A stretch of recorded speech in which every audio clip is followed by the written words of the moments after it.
Okay, you want to do that again, Don? We are live. We're live. Come on, Don. Give us a couple Just more. one joke. I don't want to tell them all because nobody will We care. have to set things. Yeah. For the Lions and guests, are we on?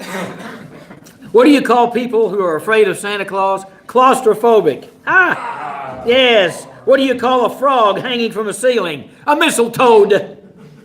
I didn't know I had these. What do you get when you cross a snowman with a vampire? Frostbite. Oh, come on. These are classics. Let's see if I can do another classic.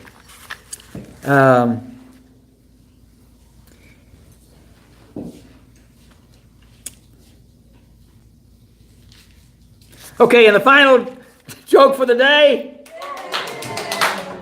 Who delivers Christmas presents to cats? Santa Claus. Oh! Let us do our invocation by Lady Mars. Heavenly Father, thank you for this day. Thank you for the camaraderie that we share. Bless this food to our bodies and us to your service. In Christ's name, amen. Thank you. And the pledge by Don Roberts. Allegiance to the flag of the United States of America and to the republic for which it stands, one nation, under God, indivisible, with liberty and justice for all.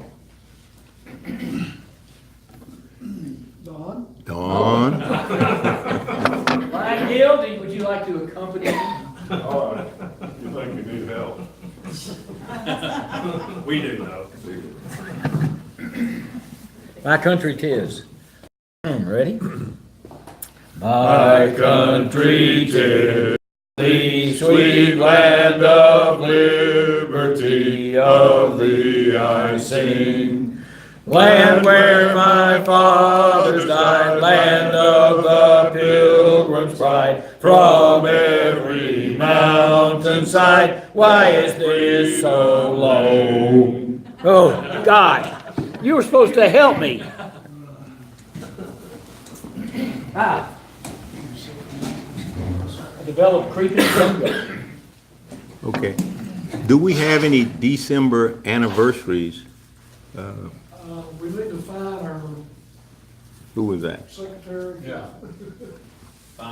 A reminder that Cassandra and the rest of DSB are at DSB's annual meeting for the rest of the week. Oh, I think Okay. So they won't be here.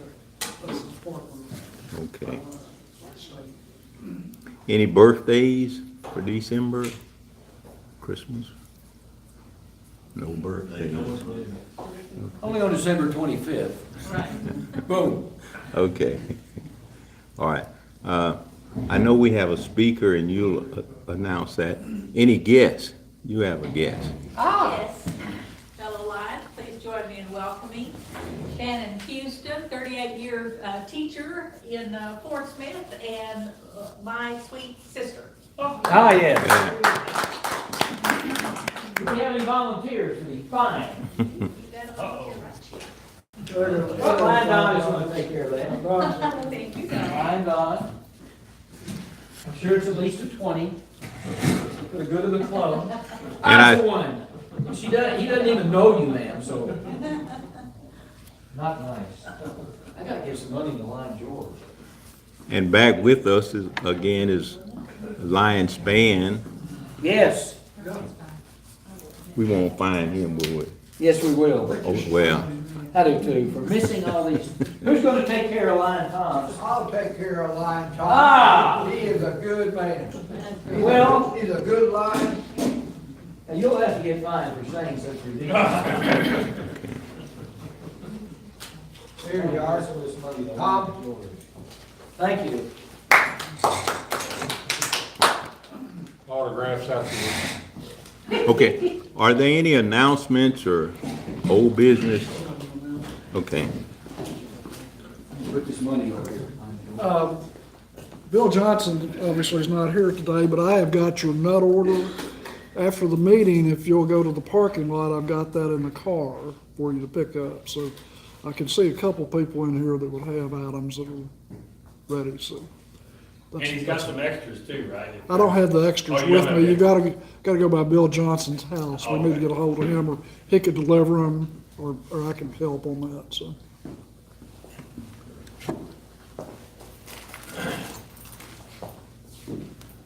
Lion Roberts, got a couple other things. Okay, So, Lion Bill and I are going to meet next week with a person at UAMS, and we're going to discuss the possibility of an LCIF grant for some equipment for the state of Arkansas to do some eye screening around the state and for people that are have been determined to be diabetic. And right now what happens is they come in for their appointment and then they go home and then they should come back in for an eye exam. They've done some research and found if they were able to do that eye exam at the same time as they find out about this diabetes, that they would hopefully prevent some eye disease. And so they've done this in a couple of three test sites, or 5 test sites, and may expand it out to 3 others. So we're going to talk to them about possibly funding that next week, going through the paperwork. He's done one of these LCI grants before, and so I'm going to use. It has a lot of work to do on it. There's 8 locations of UAMS around the state, and they did a trial, and on this trial, they found out that 25% of the people that were examined had diabetes, and they didn't know about it. wow. That was bad. And so what they're gonna do, they're trying to get, and there's 3 locations in the state that do not have this equipment. So I think the grant will pay for 3 additional pieces of equipment for it. And they cost, the best one cost about $17,000. And they go all the way down to 3,000, but the one that they want is one that they don't have to dilate the eyes. Because if you ever had your eyes dilated, you know that it takes a while for it to take effect, and then it takes a while afterwards. Without the dilation, they can test more. So if you have a classroom with, say, 40 kids, and you have to wait 25 minutes per kid, that's gonna take a long time to do it, but no dilation will be great. So that's the purpose of the equipment, and, So we're working with them, and then once we collect all the information that we think is appropriate for the LCIF grant, then we'll submit that to LCIF and hopefully we'll get that funded, because it sounds like it would be a good preventative measure around the state.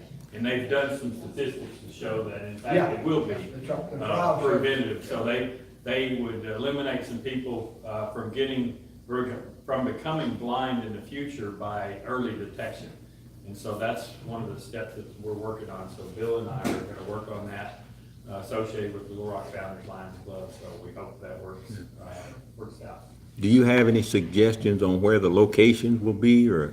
No, they put them at these 3 hospitals that don't currently have them. So they already have 8 satellite facilities around the state. And so they've already done 5 of them, so these other 3 are already hospitals that have the other supporting facility, supporting stuff for it. Okay. So that's where it will go. I'll elaborate some more. Yeah. The machine that they're asking for takes a picture of your retina. Oh, yeah.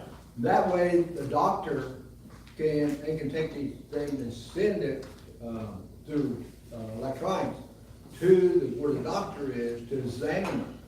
And that way, it speeds it up. And you don't have to coordinate a doctor or the doctors to be in on site while the tests are being run.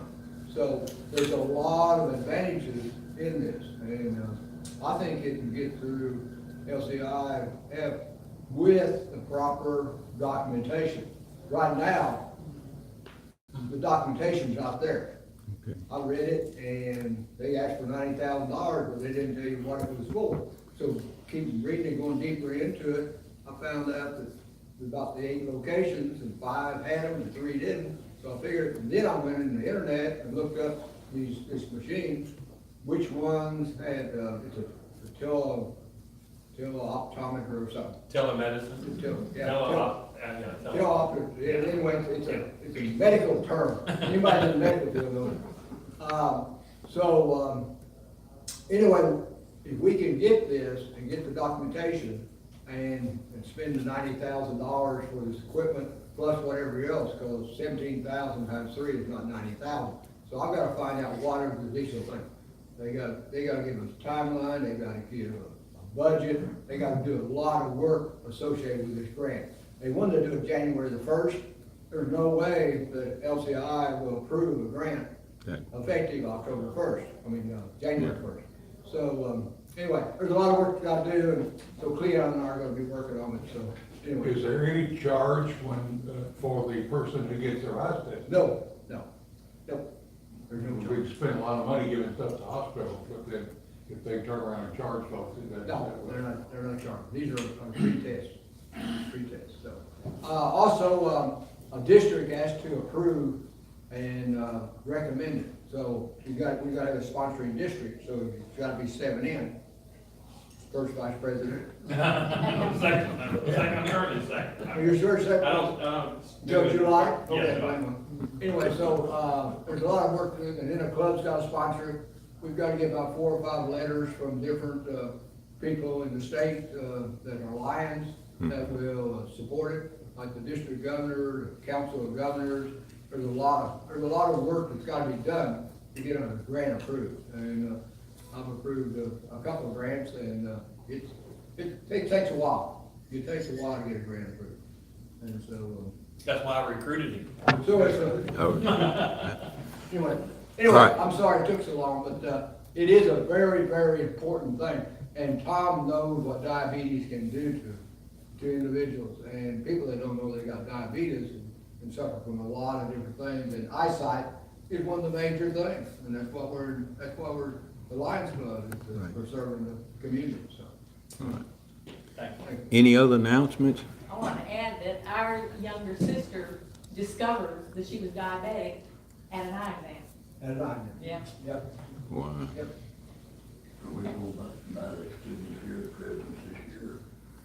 Okay, Oh, yeah, the other thing is, a couple of us remembered, at least I know Katie did, today's the day that we're, collecting $100, and part of that will go toward, and I'd said the students here at WSB, but actually it's the students at, the blind school. And so, we've given the money to George, and we'll figure out how to distribute that. Sharon is the one that's got the contact over at the School for the Blind. So yeah, we are collecting that today. If you didn't bring it today, then Mail me a check. mail a check, or he can bill you, I guess, either way, right? If you want to do that, just meet with George and let him know that you want to support that.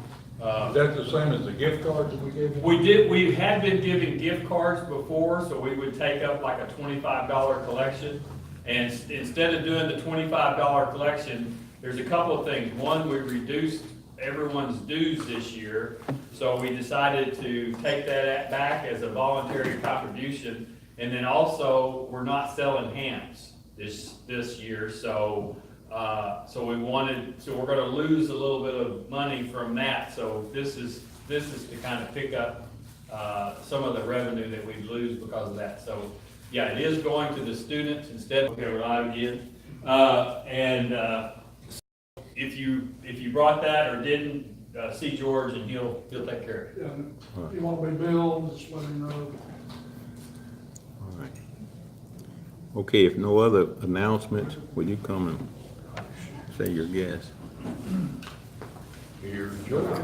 You'll be glad to know this is my first and last program as program speaker or for the month. So, our program today is Randy Metcalf. Randy is Director of Development at CareLink, which you've all heard of that through Meals on Wheels. I'm also on the board, so I've worked with Randy in different capacities. Does a great job, and she's going to tell us a little bit about CareLink and what their mission is. So, Randy?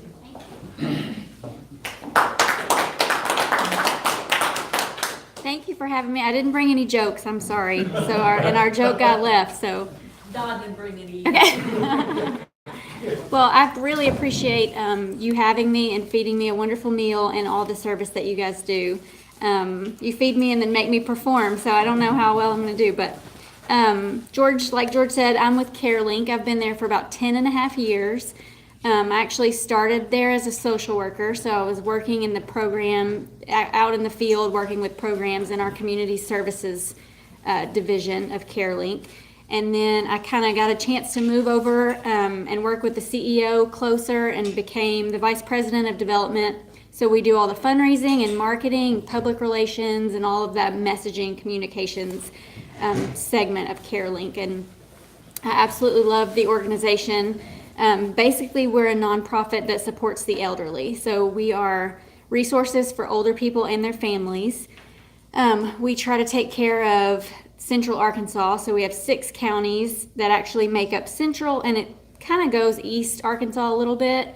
So we're Pulaski, Prairie, Saline, Monroe, Lone Oak, and Faulkner counties.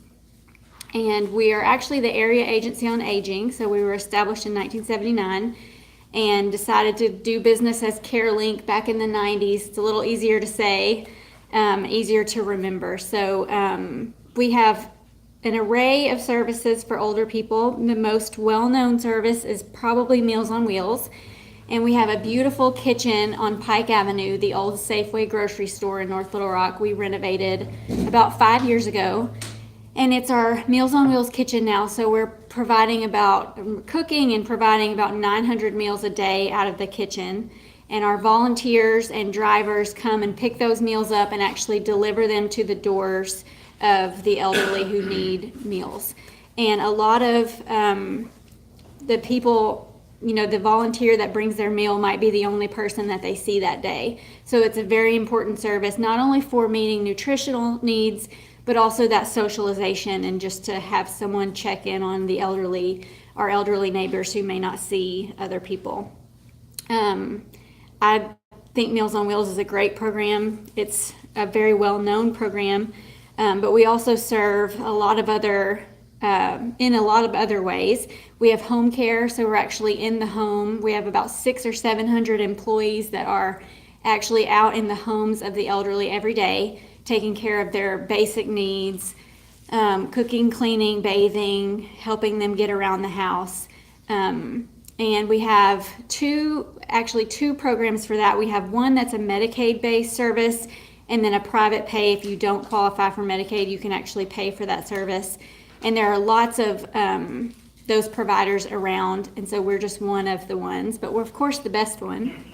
And our main, I think, most important service is called Information and Assistance. And if you remember nothing else from today, remember Information and Assistance, because it is basically a group of social workers that answer the phone all day, and they just know every service that there is for the elderly in Arkansas, or even they can even put you in touch outside of the state. But if you just call our number with a problem or a question, they're able to run down the list of all the things that you might qualify for, be interested in, things that could serve you, your friend, your neighbor, your family member. And so that's the most important thing, that we're able to put people in touch with services, even if it's not through CareLink. And so that's kind of what we really stand for, is to be able to put you in touch, even if it's not something that we can provide. But we do provide a lot of great programs like home care, Meals on Wheels. We serve family caregivers through counseling and information. We have legal assistance. We have a great program called Senior Companion, where we have seniors who are still able to volunteer and help out other seniors who are not able to qualify for Medicaid personal care or unable to pay for a aid in their home. They're able to pair them with a senior who's able to do that. It's a wonderful program.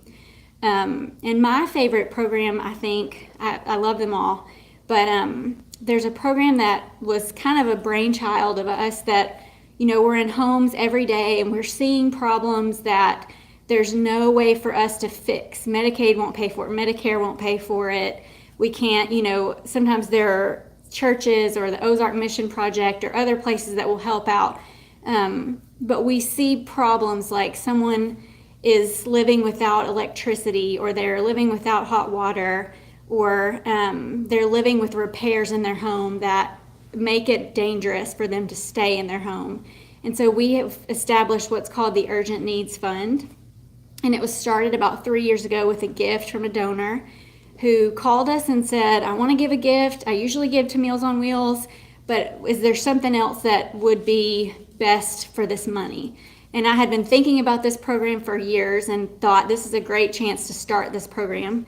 So basically it's kind of like a benevolence fund where if we run across someone who's living in a situation that just makes it near impossible for them to stay at home, we're able to take a little bit of money from that fund and fix the problems that are keeping them from being able to successfully live at home. And I think it's just a wonderful program. The very first use of that fund was a man who was getting a visit from one of our social workers, and she noticed a water leak outside his home. She told him about it. He wasn't even really aware of it. And we were able to take, it was like $200 to get it fixed for him so that the problem stopped. But she also kind of went the extra mile, called the water company, and they said, yeah, he's a single man. He's been using the water usage of 35 people for the last 11 months. And they actually went ahead and reimbursed him for all of the 11 months of service. So just success stories like that. We had a social worker who went into a home just a few weeks ago, and the man had a hole in the floor instead of a toilet. And he couldn't fix it, and he didn't want to call attention because so many people are afraid to call attention to that sort of thing. And so for just a couple $100, we were able to get a toilet and have a repairman come in and fix that for him. So just wonderful stories like that we're getting to use that for all the time. And so we really strive to keep older people in their homes where they want to be for as long as possible, because people don't want to go to a nursing home. They want to maintain their independence, and with a little bit of help, most of the time, feeding and having assistance in your home is probably the thing that keeps you there the longest if you can. And so that's really what we strive to do. And we've been doing that for almost 40 years. So can I answer any questions, or is there anything? 600 or 700 employees? We have 600 or 700 contract like hourly workers that work in the homes of our clients. Where's the money coming from? We get state and federal funding, and then we do fundraising as well. What is your annual budget? Now, George may be able to help me with that. I think we're at about 15 million. What's on that? Is it our annual budget? Yeah, about 15 million. 50 million? 15. 15 million, that's still a lot of money. It is. And that mostly federal funds? Not all of it. No. There's money that's raised, that's like for fundraising and then private, items, and then there's some partnerships with some hospitals. Mhm. For providing care that fund the streams of revenue. The state also provides money. Some of that is passed through from the federal, but the states are administering the part. How do you find those people in need? They find us, and we find them as well, but we do a lot of outreach to let people know that CareLink is there when that time comes. So, I'm from Saline County, Benton, and I know about the Meals on Wheels. mhm. And I'm a volunteer with Habitat for Humanity, and Okay. so we build a lot of houses. Yes. And we do occasionally, very rarely, we do repair. But I was just, the fixing the holes in the floor, I've just never heard about your organization. Everybody, I guess, in every town in Arkansas knows about Meals on Wheels. Right. It is well known. That the Urgent Needs Fund is newer, and we try not to speak too much about it because we don't want to, we don't have to turn anyone down. And it's completely funded by donors. So when we run out of money, we have to ask for, we have to go out and actually ask for it.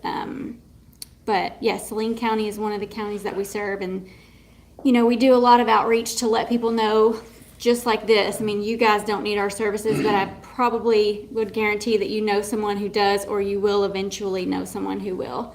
Yes, sir. Well, if a consumer would call you up and say, I've got Medicare, but I'm looking for a supplemental policy to pay everything, how would you handle that, or what would you tell them?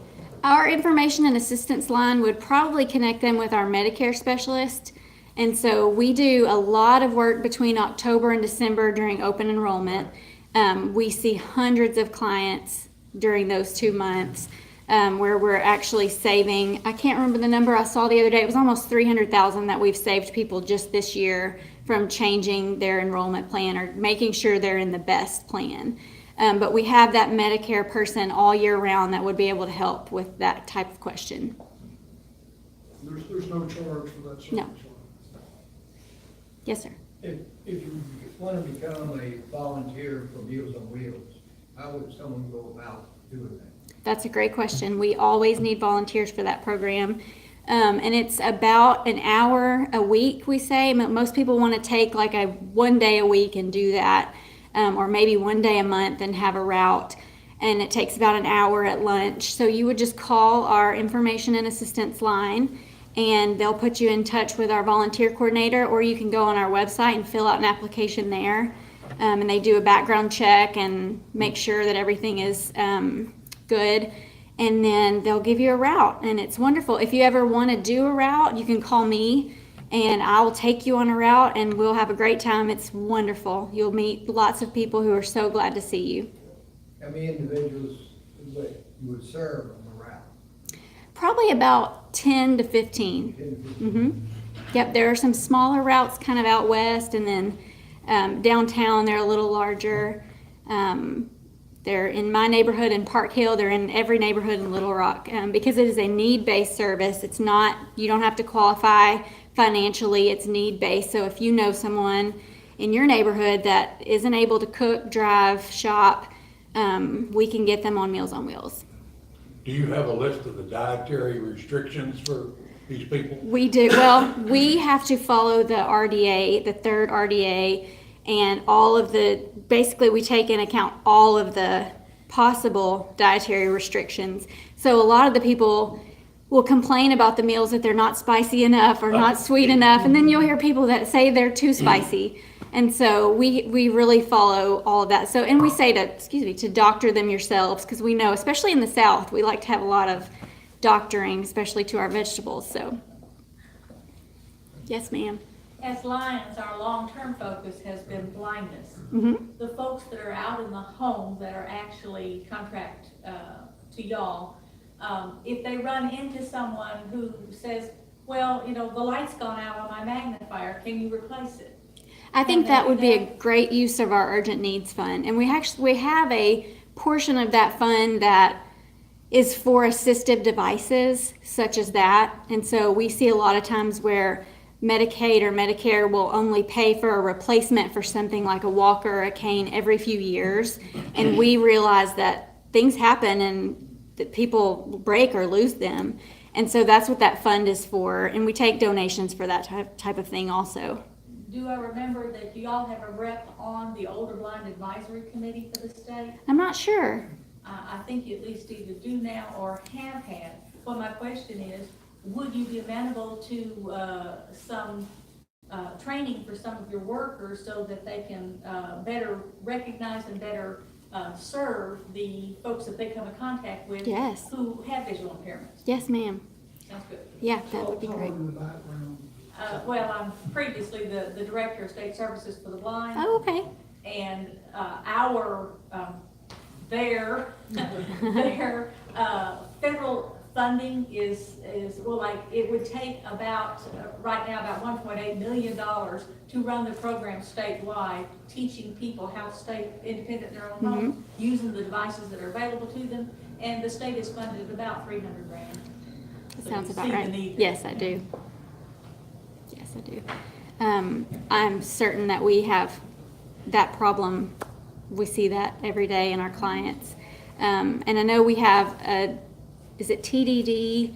That's the telephone, I can't think of what the acronym stands for. We work with that a lot as well for our blind and deaf neighbors who need to be able. Relay possibly? Yes.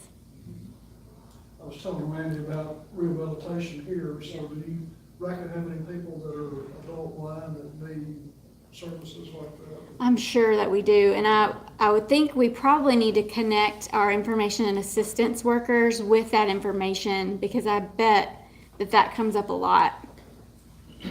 Maybe get her connected with Sharon. Yeah, Yeah. that'd be great. If Like there's, when Sharon's the executive director of rural services for the blind. okay, yes. And she's blind also. Oh, wow. Yeah, I You'll would think, never know it. She No, can yeah, get you up won't there. She can make a speech. The first day we met her, several years ago, she stood there just like you did, making a speech, and I'm trying to figure this out. She's got a cell phone size deal, it's in Braille, and she just stood there. You don't even know she's doing it. that's wonderful. I had the opportunity in college to work. I went to Henderson State and I worked in the disability services office. And so I got to transcribe Braille all day, every day. And so I had lots of blind friends in college that you just would never, it's not a disability to some people. I mean, it's just And I part of don't know life. how the person that be delivering Wheels on Wheels would be able to identify, but diabetes is the leading cause of visual impairment. I learned that today. I was not aware of that. So Lions now have 5 focus areas. Like she said, it's historically been blindness, but because of diabetes being the leading cause, that's been added several years ago. 86. 86, so it's been around a long time, added a long time ago. We've also added hunger, the environment, and then the new one this year is pediatric cancer. So we have 5 focus areas. That's now. great. So you know that Arkansas was the worst ranked state, and now we're in the top 5 still. The worst ranked state for senior hunger in the nation. We were the #1 state for several years in a row, and the new stats just came out. We're still in the top 5 for food insecurity among seniors. So you'd be an excellent member of our Lions Club. Well, thank you. Don't you think? Flattering. Sign her up. That's very We have flattering. wonderful food every You couple do. of weeks. I know it was hard to come up here and speak. Yeah, we do. But you'd make a great Well, thank you. member of our club. I would be honored. George will work out a membership application for you. Well, if you've got George, I know it's reputable because he's been a wonderful board member for several years. Helps us with our finances and runs our finance committee, so. And I'm a have-been board member of the LWSB. I think, Bill, you're still on board, aren't you? I'm still on board, yeah. Been on for 20 years. You're not that old. I'm ready to retire. I know George will never be able to leave the Carolink board. He has to take a year off every few years, but we always ask him to come back, so. Any more questions? Yeah, Thank you, Randy. thank you so much.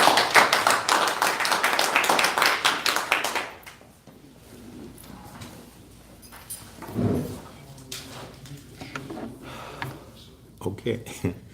We will not have a meeting this 4th Wednesday, and our next meeting will be January 9th, 2019. So Ooh, that sounds old. that sounds old.